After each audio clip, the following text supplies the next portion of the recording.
Well, Facebook is confirming that COO Sheryl Sandberg asked for information about billionaire George Soros and his financial interest in the company's stock. Joining us now from the newsroom is Yahoo Finance's Alexis Keenan with the latest. Alexis.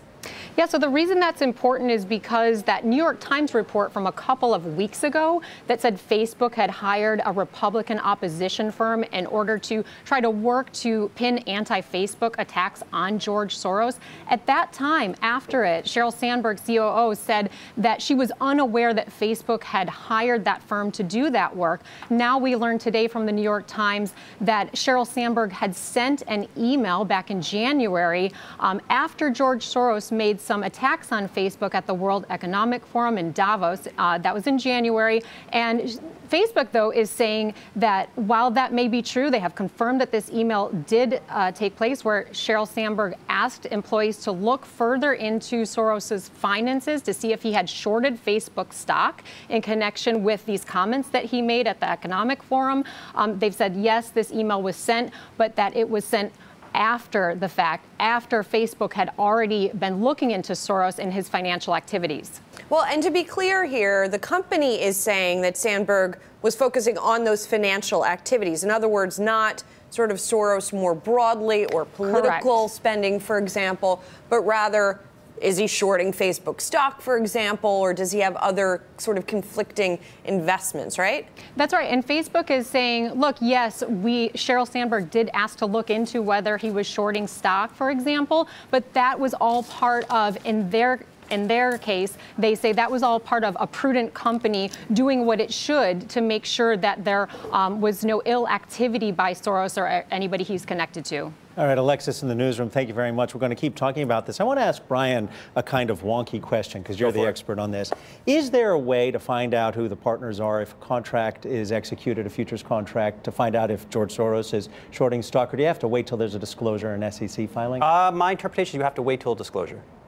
So there would be no way for them to do it. And there's not even necessarily a disclosure. If it's a short, there's not necessarily a disclosure unless it rises to a certain size, for example. So the reason I ask that is it kind of gets to the nefarious implications, though. If Sandberg and they're trying to find out, you know, is he shorting this stock? Wouldn't it add credence to the bad actor part of it or not? No, I think this is getting overblown a little bit. It seems to me that she was very much doing her job. Remember, she also controls communications, so she's trying to learn a little bit more what this prominent investor is trying to do. I think certainly when you see news like this hit, it's going to get very overblown just because Facebook is under attack. But you really dig beneath the surface. She's kind of just doing her job. I mean, at the same time, though, Brian, it's interesting that one could only imagine, somebody inside the company could only imagine someone criticizing the company if they had a financial interest to do so. Yeah, well, look, I'm with Brian on this one. I think this story is getting blown bigger than it ought to be because it's coming within the context of things that we learned about Sandberg and how she operates previously. But Soros had some really tough things to say about Facebook. And a guy of that stature with that kind of money at play, that could be a real issue. I think she has a responsibility to look into this. So let's assume it's being overblown. Someone inside Facebook, it would appear, is trying to pressure her to do something like maybe go to Disney or get out? Well, that's a great question. I think there's all sorts of managerial scheming going on behind the scenes here because the question is, who's in a position credibly to lead Facebook? And you may say it's Sandberg, you may say it's Zuckerberg, but that is now, you know, sort of almost unbelievably a real issue for this company, whereas a year ago, you would never have been talking about It's hard to believe, Brian, that they would enter 2019 with Sheryl Sandberg still COO of Facebook. Really? Absolutely. You think it's not? That's a bold prediction. They have to enter 2019 with a clean slate, or a somewhat clean slate. You've got 30. I'm running out of time. Yeah, you've got 31 But days. the news is starting to accelerate. She's really under attack the past 2 weeks. Okay, so you're making a big prediction there. Who's the next Sheryl Sandberg then? Or is it just Zuckerberg? He just does it. I almost think it has to be somebody from outside the company. You need fresh eyes in a situation like this to really understand what is going on, not just operations, but also on the communications team. You need a complete overhaul. You have to hit the reset button.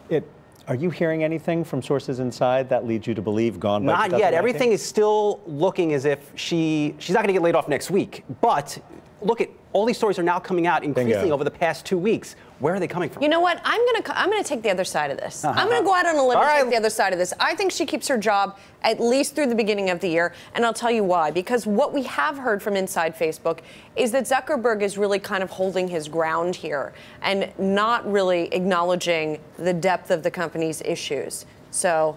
But his charitable givings are under attack here. With that Facebook stock under attack, whether it's Sandberg's efforts, his ability to give and to create the next generation of Facebook users and give to the world is under siege here. So there has to be some change. Is that his top priority, though? He's made it look. All right, we gotta leave it there for right now. We gotta move on. We'll come back to this later if we can.